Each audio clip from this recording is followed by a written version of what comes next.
주께서 아브라함을 시험하시려고 이런 제목으로 시험에 대해서 말씀해 볼까 합니다. 시험은 낫사예요. 낫사. 낫사는 눈이죠. 눈, 사맥, 해. 그럼 눈은 14번째 글자죠. 그렇죠? 그래서 14번째 글자인데 예수님께서 마태복음 1장에 보니까 실제 42대로 오셨단 말이에요. 14대, 14대, 14대 해갖고. 그럼 40이면은 42대라고 그러면은 정확히 예수님이 십자가에서 끝난다는 말을 하는 거거든요. 42대로 오신 예수님이. 그래서 그 예수님께서 규정된 분이다. 어디에 규정됐어요? 저와 여러분들의 마음속에 규정되어 있는 거예요.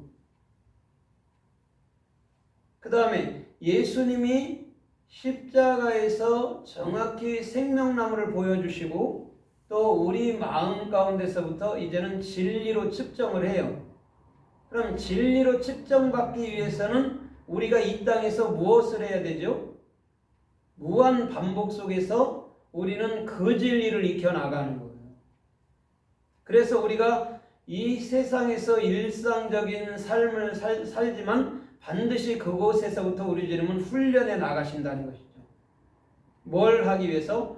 진리를 알기 위해서 또 진리로 측정하기 위해서 우리는 일상생활을 살아간다는 것이죠.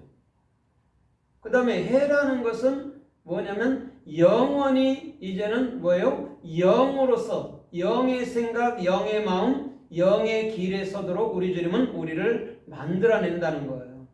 그게 낫사예요. 그럼 아브라함이 지금 보면 모리아 산으로 가라 했거든요. 그런데 당신 자신이 친히 어린 양을 예비했단 말입니다. 자기 자신이.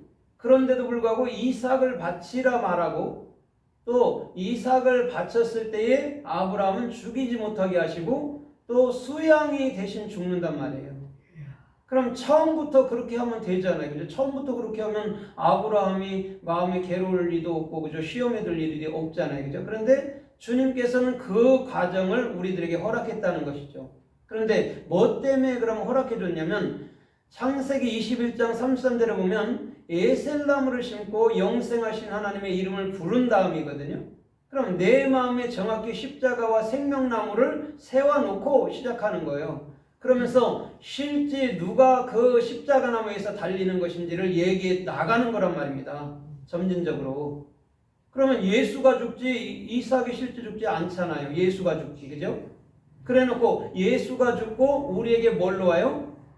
이삭이라는 독자 그리스도라는 그분이 우리 안으로 오는 거예요. 그 얘기를 설명해 주고 있는 모습이란 말입니다. 그런데 이 땅에서는 우리가 무한 반복과 훈련과 진리의 훈련 속에서 오직 주님의 뜻만이 반드시 우리 가운데 선다는 것이죠.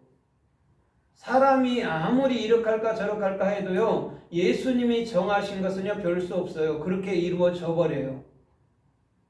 그래서 이 낫사라는 것이 근본 창세기 1장 20절에 보면 생물들이 물에는 생물들이 번성하게 하시고 이럴 때가 거기에 생물들이 뭐예요? 네펫이에요. 그곳에서부터 처음 쓰인단 말입니다. 규정된 거예요. 그럼 물에서 우글거리는 게 뭐냐고? 우리지. 짐승들을 말하는 게 아니에요. 사람들을 말하는 것이지. 우글거리는 것들이 나와서 말을 하고 하늘의 이치를 깨달아서 하늘의 말을 하고 하는 거예요.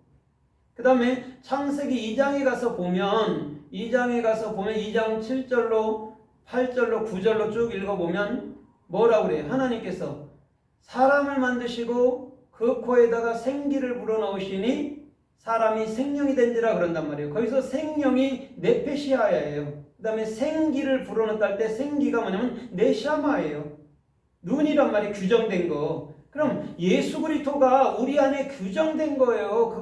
그걸 혼이라고 번역해 놓은 거예요, 사람들이. 예수님이 우리 안에 규정되어 있는 것이 여러분들 무슨 혼입니까? 그게 오히려 영이죠. 그 이후에 창세기 2장 8절에서 뭐가 세워지죠? 뭐가 세워져요? 동산에, 그쵸? 에덴 동산에 뭐가 세워져요? 선악과 나무가 세워졌다 하잖아요. 그죠? 세웠다 할 때가 뭐예요? 나타란 말이에요. 또 눈이란 말이에요. 그럼 동산에 선악과가 여러분들 나타란 말입니다. 그럼 누가 규정된 거죠? 예수께서 십자가로 말미암아 생명나무 안에서 규정된 것을 눈이라고 얘기하는 거예요. 그건 불변한 거예요. 우리가 십자가가 될 수가 없어요. 예수님이 십자가를 세우고 그곳에 당신이 돌아가시고 그곳에서 다시금 생명나무로 역사해 주시는 분이란 말이에요. 그 다음에 창세기 3장에서는 나하시로 나타나죠. 또 창세기 2장 10절에서는 나하루로 나타나죠. 강으로 나타난단 말이에요. 뱀으로 나타나고 강으로 나타난다고.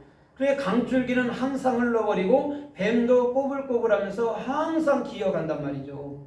그게 창세기 1장부터 요한계시록 66권을 강, 물 이렇게 눈, 나하르, 네펫이 이렇게 흘러가는 거예요. 그 다음에 창세기 6장에서는 네피림으로 나온단 말이에요. 사람들이 네피림을 마귀의 천사들과 연애해서 난 그렇게 말하지만요, 아니에요. 네피림은 진리를 완벽하게 알아서 더 이상 진리를 완벽히 가진 자로서 더 이상 진리를 알 필요가 없는 정도의 그런 깊은 단계로 간 사람이란 말이에요. 그럼 그분이 뭐를 해요? 하나님의 아들들을 낳지요. 그게 네피림이란 말입니다. 그래서 계속해서 우리 주님은 흘러서 여러분들 창세기 4장에서 보면 하나님께서 마태복음 4장에서 보면 4장 1절에서 보면 하나님께서 성령으로 예수를 광야로 내모신지라 이렇게 얘기한단 말이에요. 그러면서 시험을 받게 하시고 이렇게 얘기한단 말입니다. 그럼 예수님이 시험을 받다가 지금 낫사란 말이에요.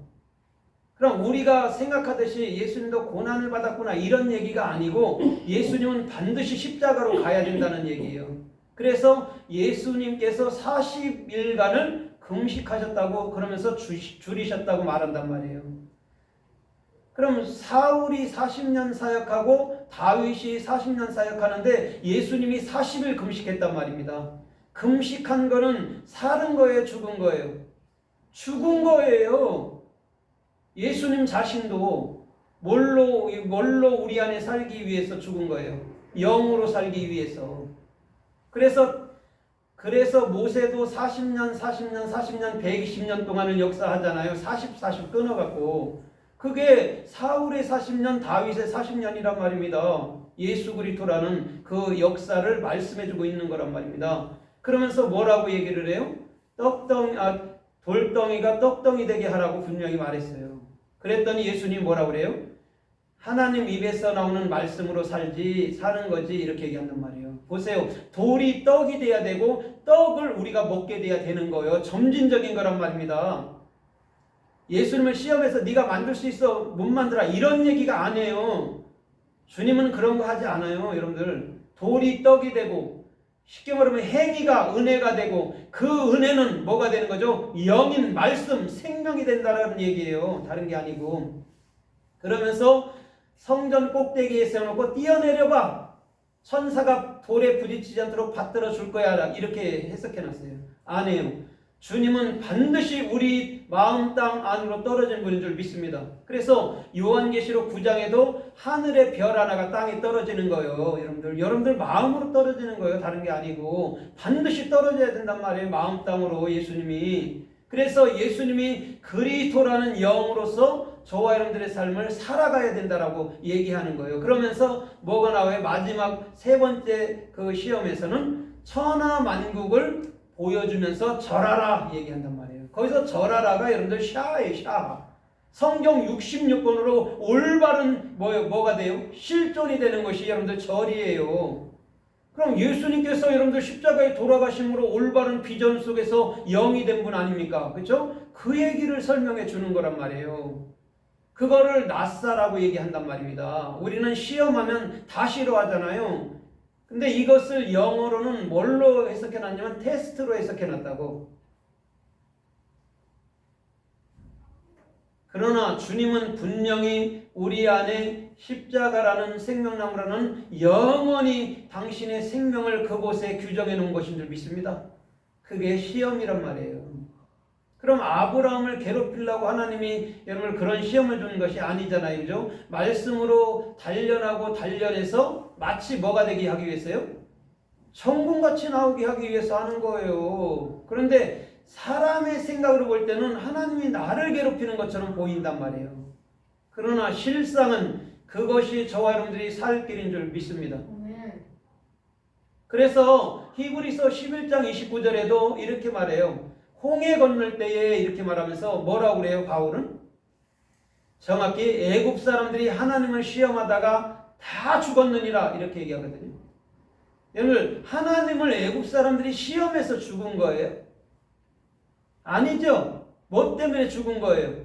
애굽 사람들이 뭐 때문에 죽죠? 애굽 사람들이 영 때문에. 예? 자기의 육의 생각 때문에 죽는 거예요. 그것을 보면서 이스라엘은 영으로 사는 게 사는 것이지 그게 이스라엘이에요, 여러분들. 거기서 시험이 낯사란 말입니다. 여러분들 하나님을 시험할 자가 어디 있고 시험을 하나님 받기라도 합니까? 그런 거 아니라고요. 진리를 잘 봐야 돼요. 그래서 애굽 사람들이 죽는 건 내가 죽는 거다. 예수가 죽는 거는 내가 죽는 거다라고 정확히 여러분들 진리를 읽어내라고 말씀하는 거예요. 그래서 사도 바울은 여러분 홍해 때에 시험했단 말은 없잖아요. 구약에 보면 출애굽기 14장에 보면. 그런데 지금 사도 바울은 여러분들 히브리서 11장 29절에 기록하면서 시험 낯사라고 분명히 얘기한단 말이에요. 너희가 네 안에 규정된 예수 그리스도의 그 진리를 그 진리의 훈련을 받아봐. 그게 뭐 때문에 받는 것인지 네가 영의 사람이 되기 위해서 받는 거야. 이렇게 말씀하고 있는 거라고요. 그래서 야고보서 1장 2절에 보면 이렇게 말해요. 사람들아 형제들아 시험이 오거든 그것을 온전히 기쁘게 여기라고 얘기해요. 그 시험이 낯사예요. 여러분 자 보세요. 우리가 주님이 나를 훈련시키실 때 이게 내가 더 단단하고 내가 영적으로 더 서기 위하고 내가 더 주를 향해서 뚜렷한 중심이 되길 원해서 그렇다면요 온전히 기쁘게 여길 수 있어요. 그게 낯사라니까요. 그런데 보세요. 야고보서 1장 13절에 가면 이렇게 또 얘기를 해요. 나는 누구를 시험하지도 않고 시험을 받지도 않는 하나님이야. 이렇게 얘기하거든요. 그러면서 또 14절에 이렇게 말해요. 야, 시험이 오는 것은 네 마음의 욕심 때문이지. 이렇게 얘기한단 말이에요. 그렇게 해석해놨다고. 그럼 앞에 시험은 뭐고 뒤에 시험은 뭡니까? 그게. 하나님은 또 시험도 받지도 않는다 하고 시험도 주지도 않는다 하고 또 그러면서 시험이 오거든 온전히 기쁘게 여기라. 성경을요 이렇게 해석해놨다니까요. 성경이 일관성이 없어요. 그렇기 때문에 믿지 못할 말이 된 거예요. 그럼 거기서 여러분 욕심이라고